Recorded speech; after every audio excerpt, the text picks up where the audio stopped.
Welcome, everybody, to the NFL Show on the Grueling Truth Sports Network. The NFL Show, as always, is brought to you by Replenishing Care and Technologies. Make sure you check them out at rcandt.com. I am your co-host for the NFL Show, Mike Goodpaster. Right now, I'd like to welcome in my other co-host, the esteemed Sam Teets. How you doing, Sam? I'm doing great, Mike. How about you? I am awesome. And our guest today, of course, number 22. You all know him by now, Sam McGinnis. How you doing, Sam? I'm doing good. That was I was nicer there that time, don't you think? I called Sam esteemed. I was waiting for a punch, and it just never came. It's coming at some point. It just didn't happen yet. Yeah, it's coming at some point, Sam. There's no doubt about that for both of you. All right, so tomorrow we have NFL football. Today we are breaking down the final division, which is the AFC North. And Sam Teets, I think that the AFC North is the toughest division in football. Agree or disagree? No, I would disagree. I've been riding with the AFC West all summer. I think I'm going to stick with the AFC West, but I know what you're saying. The AFC West, come on. Okay, let's go to Sam again. Sam McGinnis, do you agree with me? I think I'm actually with Sam Teets on this one. NFC you're West. Both with you. Okay, so if we look at the NFC West, I would make the case that Baltimore – on paper is better than any of those four teams. And at the bottom of that, you've got an Arizona team that there's a lot of questions about because they're young. The Rams, there's a lot of questions about. I mean, I actually think here that in the NFC West, outside of San Francisco, I don't know that there's really a threat there to be a complete team. Where I think in the AFC North, if it wasn't for the fact they're the Cleveland Browns, on paper, they look pretty good. Baltimore and Pittsburgh, I think Pittsburgh may have the best defense in football. Baltimore has one of the most complete teams, and the Cincinnati Bengals have Joe Burrow.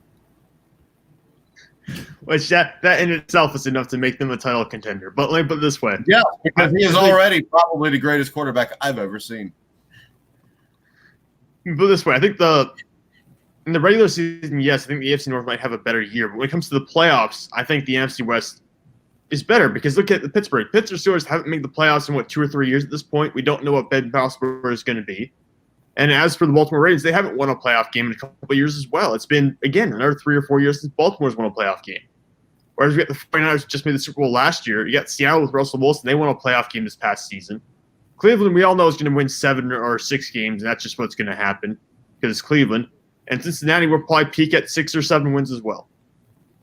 All right, so let's do this. Who the best coaches are in the AFC North? Actually, yeah, that's true. Yeah, the best coaching staffs are in the AFC North. I think the best quarterbacks are in the AFC North. Ooh. I haven't thought about that yet. You think it's better?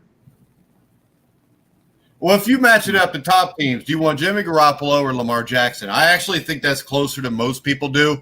But after Lamar Jackson's season last year, it's hard to give that to Garoppolo. Russell Wilson, of course, is better than Big Ben. But after that, Kyler Murray or Joe Burrow, I know he hadn't played a game yet, but I would take Joe Burrow, and so would you because you had Joe Burrow ranked ahead of him. And then in that final team, you got Jared Goff or Baker Mayfield. Who do you really have more hope for, Goff or Mayfield? I have more hope for Mayfield. Yeah, I don't know if I had more for Mayfield or Goff at this point. It's been 2 good years out of Goff and only 1 out of Mayfield. Like you said, we've talked about this before with Mayfield. He had 1 good year, but that was against a lot of losing teams at the end of the season. So I think both those are kind of a wash, but I can see what you're saying. I think the better quarterbacks probably – yeah, I could see it being the AFC North. Which division has better defense? I mean, if you compare Baltimore to San Francisco, Baltimore's better. Pittsburgh to Seattle, Pittsburgh's better. Cleveland to Arizona, Cleveland's better. Cincinnati to the Rams, well, it's a wash. The Rams are better. No, the Rams are better. But, I mean, that's 3 out of 4. So if you go coaching, quarterback play, and defense, which I think are the 3 most important things, I think the AFC North runs away with that. Yeah, I see what you're saying. I just have a feeling that there's always the chance, like, Cleveland always finds a way to mess up. Cincinnati, like you said, I love Joe Burrow. Well, I see the Bengals winning more of 5 or 6. Yeah, we're in the NFC West. They don't always find a way to mess it up. You're cutting out a little bit, so I can't hear everything you're saying. But the Arizona Cardinals are basically the NFC's version of the Cleveland Browns, aren't they? Yeah, all the hype and no success so far. I can see that. Yeah. And I mean, really, in the history of the Cardinals franchise, I don't know, when they had Kurt Warner, there's not a lot to go. But let's go ahead. Let's talk about the AFC North. And Baltimore came off a historic 2019 regular season that ended with a big car crash. And now the Ravens are trying to get back behind the wheel and drive the car again. They're the sixth team in NFL history to win at least 14 regular season games, but failed to win a playoff game. The previous all rebounded the following year with double-digit wins and a top 3 playoff seed, but only the 2006 Colts were able to go win a Super Bowl after that. Now, when you look at Baltimore offensively, they're loaded. You got Lamar Jackson, who's poised to build off his MVP season. You got Marquise Brown. You've added J.K. Dobbins. My question on the offense here, and I think this is a big question, is the interior offensive line and the wide receiving core, Sam Teets. Yeah, the wide receivers are questioned significantly because Marquise Brown's your top guy. Last year as a rookie, he was hurt a lot of time. He missed quite a few games. Your other guys are Willie Snead, Miles Boykin doesn't have a lot of experience, Devin Duvernay, another guy with little or no experience whatsoever. He's a rookie. In the interior offensive line, you lose Marshall Yonda. Your 3 stars in the interior right now could be Bradley Bozeman, Matt Skura, and G.J. Fluker. I mean, it's a starting unit, I guess you could say, but it's not a really good unit. It doesn't match what you had last year, so I think you could lose some of the interior help you had in the past. All right, now on defense, we'll go to Sam McGinnis for the defense. Despite being ranked in the top 5 in scoring in total defense, the Ravens D needs to improve on a franchise worst 4.4 yards per carry allowed to opponents. Enter Calais Campbell, Derek Wolfe, both for pennies on the dollar. First-round pick Patrick Queen, who is already being labeled by a lot of people as Ray Lewis Jr. Even if he's half that good, this should be a dominant defense in 2020. Agree, Sam McGinnis? Absolutely. And this is something important. I mean, we've talked about defense multiple times while being on here. It's very important to have a good one. So if they can improve even from what they did last year, that's always nice to have. And it helps out Lamar Jackson, too, on the other end of the ball. Yeah, and the other thing, I think Sam Teets, that makes Baltimore tough, and the same thing that makes everybody in this division tough. Baltimore has the league's easiest schedule, and they will be the NFL's least traveled team. They're installed as a favorite every game this season. And on top of that, they had 11 of last year's record-tying 12 Pro Bowlers are signed for 2020. So, I mean, right now the championship window is wide open for the Ravens, and the Ravens have to be one of the favorites headed into this season. But that schedule really makes them scary. Yeah, it certainly gives them a boost. I mean, look at the teams they play. They get, was it the NFC North with the Giants, not the NFC East with the Giants, they get the Eagles. They get that whole division, which is kind of weak compared to all the other NFC ones. I mean, they didn't have a team that didn't have a 10-win team last season. And you get the AFC South, which again there's so many question marks in that unit. They could be good or they could be really bad. So they really play an easy schedule. The whole division does, which is really going to help them. This is why you could see 3 teams make the playoffs out of this division potentially. All right, now let's move on to the Pittsburgh Steelers, where Marty Schottenheimer is about to get some company. With 8 or more wins this year, Mike Tomlin will tie Schottenheimer for the head coach with the longest stretch of non-losing seasons in NFL history. Considering Tomlin kept this team together last year, despite all the injuries, a revolving door at quarterback, I mean, with Big Ben Roethlisberger coming back and with this defense as good as it is, I mean, Pittsburgh has to be a threat here if Big Ben stays healthy, Sam McGinnis. Yeah, I was very impressed with Tomlin last year because of all the stuff you were talking about. That's really a sign of good coaching when everything's going wrong and they're still winning games. I saw this also with hockey with the Columbus Blue Jackets. And then that when you improve the talent on already great coaching like Ben Roethlisberger, yeah, they could have a great season this year, I think. Now, are there enough playmakers here for Big Ben if he's healthy? Sam Teets, you got Juju Smith-Schuster, you've got Eric Ebron, rookie Chase Claypool. Are there enough weapons here for Big Ben to be able to be successful? Yes, and part of the reason I say it is because Big Ben has made his weapons better in the past. You look at guys like Mike Wallace or Emmanuel Sanders. They weren't always superstars while they were in Pittsburgh, but Big Ben turned them into great players. I think we've seen a similar thing with Juju Smith-Schuster, even though Antonio Brown that year. Ben has a way of elevating receivers to a higher level of play than what they're usually accustomed to. I think we'll see that again with guys like Deontay Johnson, Juju Smith-Schuster, even James Washington. And at tight end, you got Vance McDowell and Eric Ebron. I think there's enough here that Ben can use it and can make these players better and still have a successful offense. It'll be significantly better next year anyways. I mean, last year anyways. Yeah, when you look at the defense, Sam Teets, we got to go to Sam because he's a Steelers fan. They were quietly ranked in the top 6 in scoring and total defense last year with guys like T.J. Watt, Devin Bush, Micah Fitzpatrick. I mean, this is a defense that could be special. And the thing that was so amazing about this last year is they did it with next to no help on the offense most of the year. So while Baltimore generates all the headlines, I think Pittsburgh has the best defense in this division.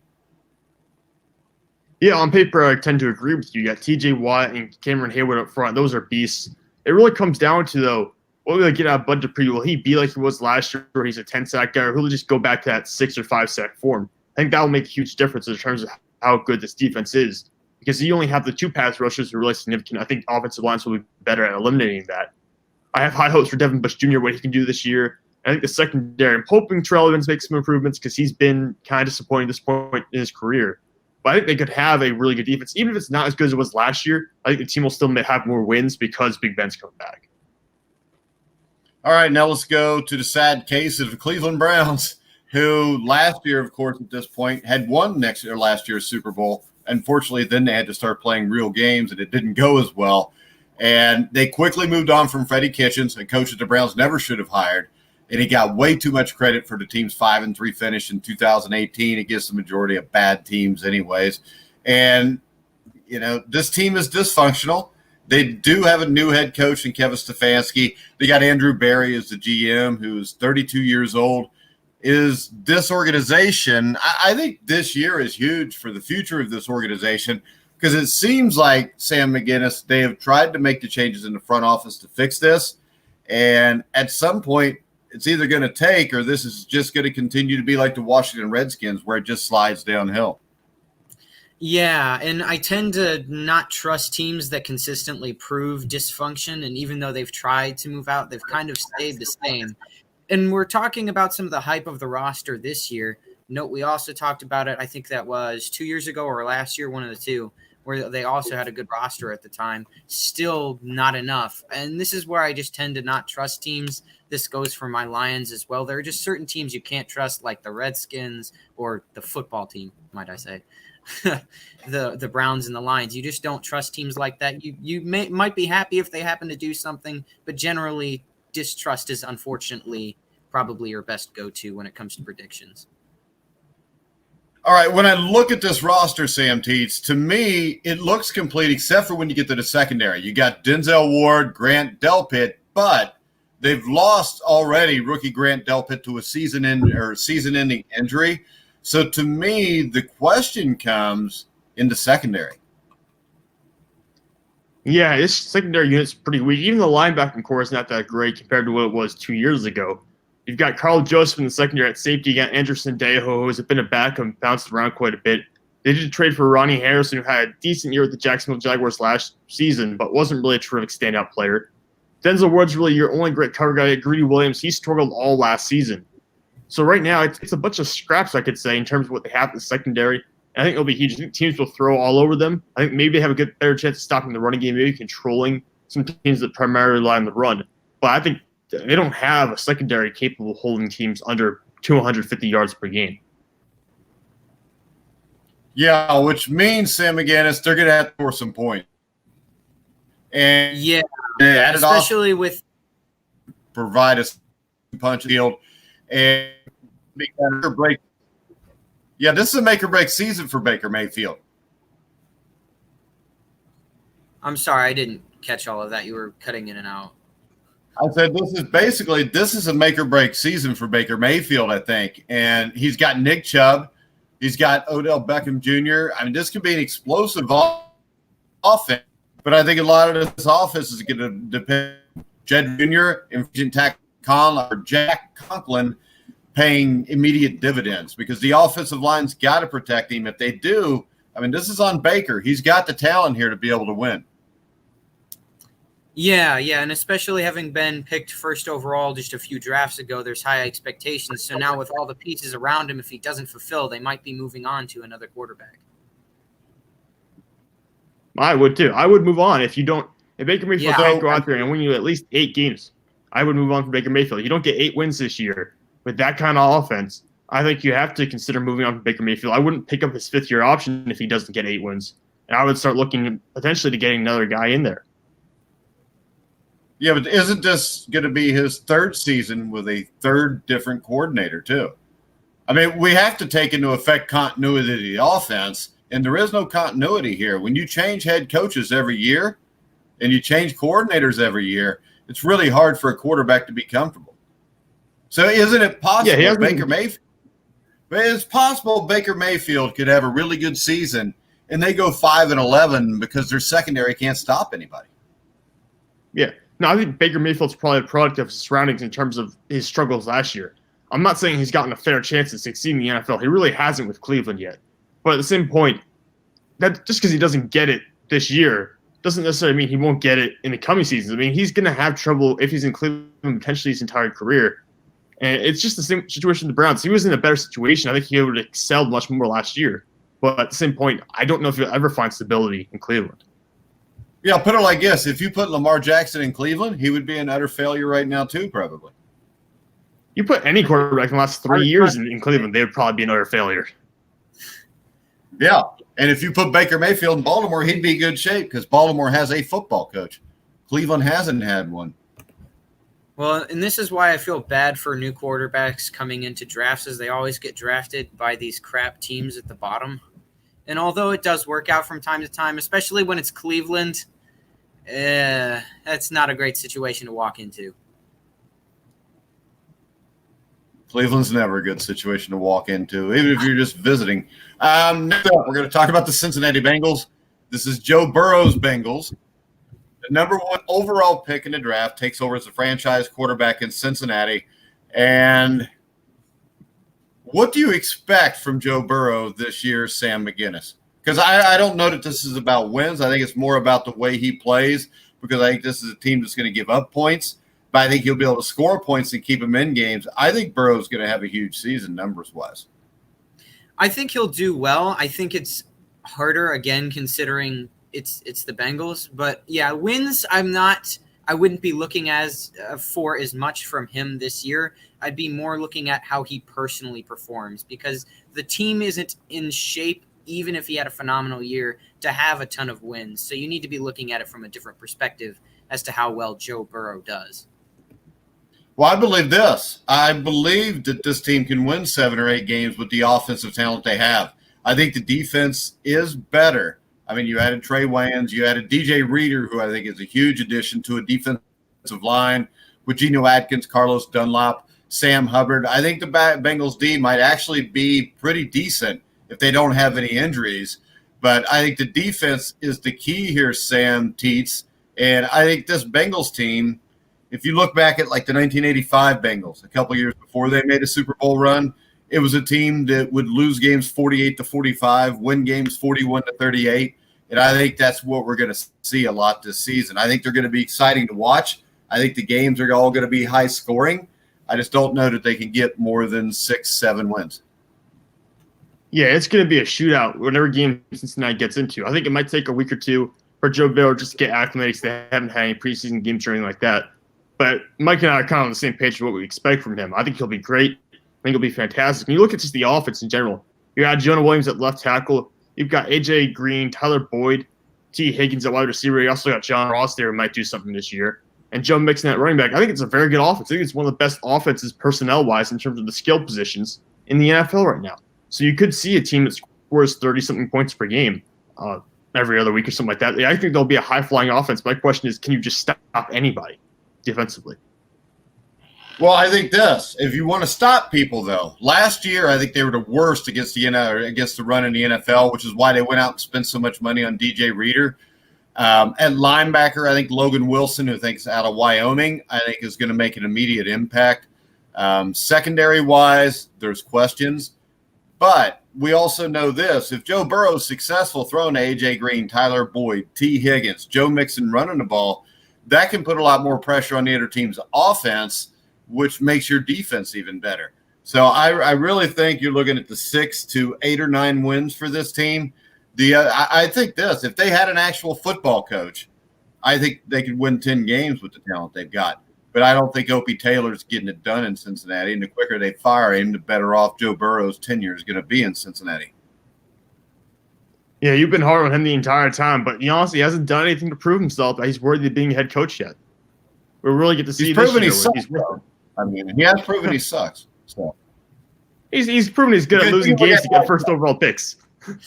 This is the thing, though.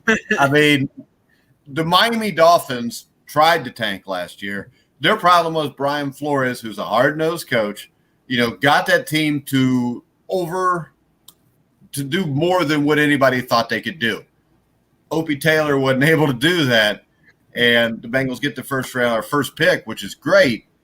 But my question is, when you look at this, Lou Anarumo, who's the defensive coordinator, he's a joke. Opie Taylor's a joke. The entire coaching staff is a joke.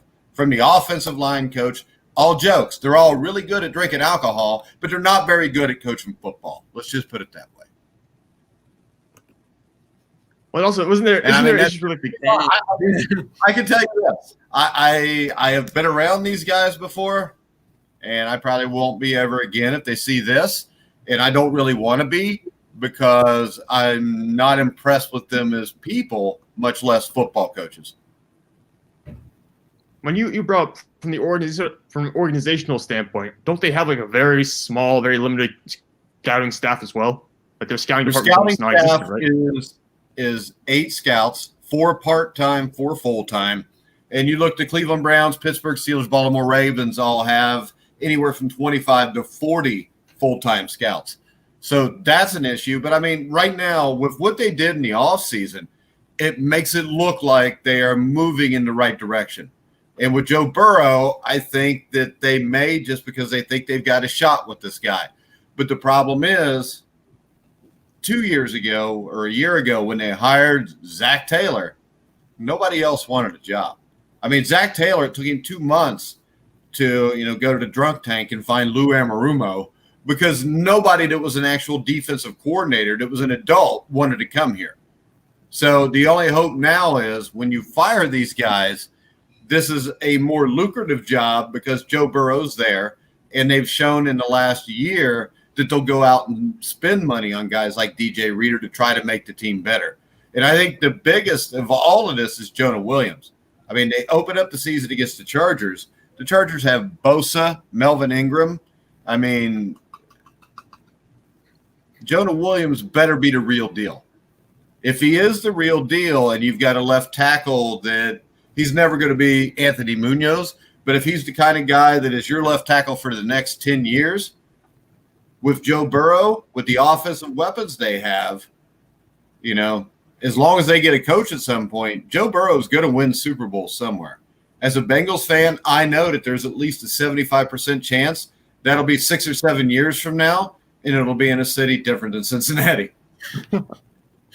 Yeah, I think there's got to be some changes that go on here in Cincinnati. I just think you have to make steps moving forward. But how quickly do you think they could change coaches? Because I know they gave Marvin Lewis for forever, basically. But how quickly do you think they would turn this around? Yeah, but if you remember, Marvin Lewis was coming into an organization that hadn't had a winning season in 12 years. His first year, immediately, 2003, they're 8-8. They just missed the playoffs. 2004, they just missed the playoffs. I think they're 8-8, 7-9. 2005, they made the playoffs. So right there, those 3 years bought him time. The problem with Zach Taylor is he comes in and he goes 2-14. Now people are going to expect something because Joe Burrow's here. So to me, if this team wins less than 6 games, I think it's an utter failure for him. And the problem is right now, you have to be able to build off having Joe Burrow. So if this team all of a sudden still stays at 2, 3, or 4 wins, you're almost going to have to fire Taylor just so the fans don't go back in the tank that this team's crap again. Because you've given people hope with Joe Burrow. You've given people hope with DJ Reader, with the T. Higgins drafting, Jonah Williams. You have hope in Cincinnati now, which you haven't had that often, ever, since about 1990. And I think that Mike Brown, even though I think he is kind of a moron, at least football-wise, I think he's smart enough to realize that he needs to really take advantage of this right now, because if he leaves a coach that's not capable of getting it done, and you ruin Joe Burrow, this franchise, may be moved in 5 or 10 years. Yeah, it's like you said, you're selling Joe Burrow as your guy moving forward, as your future. So if you, like I said, ruin Joe Burrow, or if you end up only winning 2 or 3 games, they'll just make finding a new coach or finding a new team or finding new personnel, even qualified personnel to bring in to coach the team, even more difficult. All right, so we look at the AFC North. What's the order of finish, Sam McGinnis? I think it's going to be Ravens, Pittsburgh, Browns, Bengals. That's where I'm at with that. Why do you smirk like that? Is that because you picked? Because I know you're upset. I can feel the intensity of the upset through the screen. No, you can't. You know what, Sam? I'd be upset if you picked the Bengals first, because what I've learned here is you're almost never right. So the fact you're picking them last means my team will be fine. What do you think, Sam Teets? You know what? I'll go Baltimore 1, Pittsburgh 2, Cincy 3, Cleveland 4, just because I can't trust Cleveland to not mess this up. Although I don't trust Cincinnati that much either. All right, but they got Joe Burrow. Exactly, and that's the game changer. You laugh, McGinnis, but the Bengals are going to win a Super Bowl with Joe Burrow. It will happen. I've learned to stop dreaming in life. I'm just hoping they play the Detroit Lions when they get to the Super Bowl. All right, I'm going to go Baltimore, Pittsburgh, Cincinnati, and Cleveland. I think Baltimore wins the division. I think Pittsburgh makes the playoffs also. I think there's an outside shot that Cincinnati or Cleveland could get hot, win 8 games, and maybe get that 7th playoff spot. I'm not going to hold my breath on it, but I also think this, when we talk about whether this is the best division in football or not, if Big Ben is back and he can play a couple more years and Mayfield and Burrow are the real deal, I don't think there's any doubt that over the next 5 years, the AFC North is the toughest division in football. Yeah, as long as Big Ben's back. I think that, and also Mayfield at this point is a little bit of a toss-up because of what's going on in Cleveland so far. But hopefully Big Ben won't be back. So, hey, what?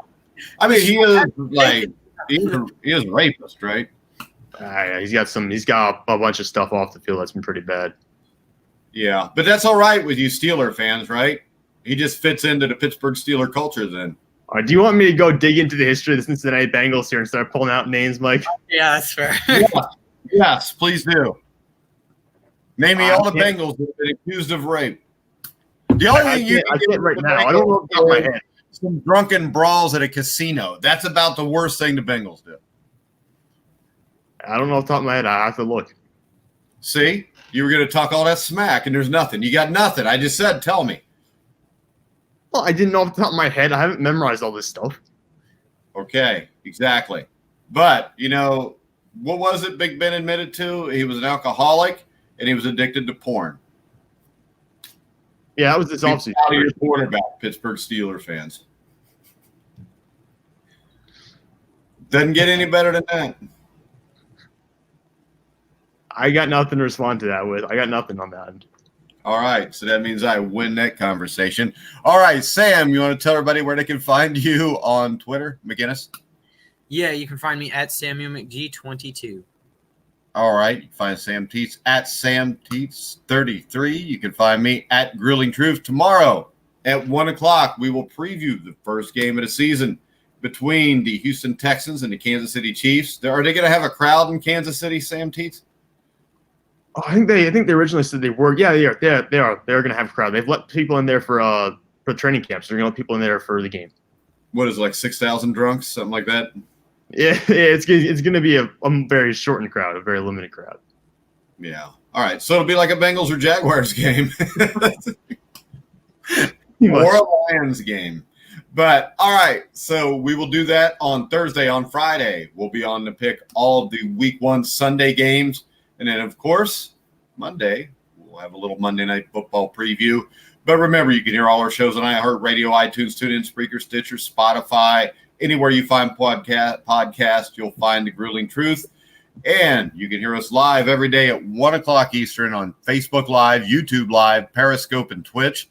So make sure you check us out and check out our presenting sponsor, Replenishing Care and Technologies at rcandt.com.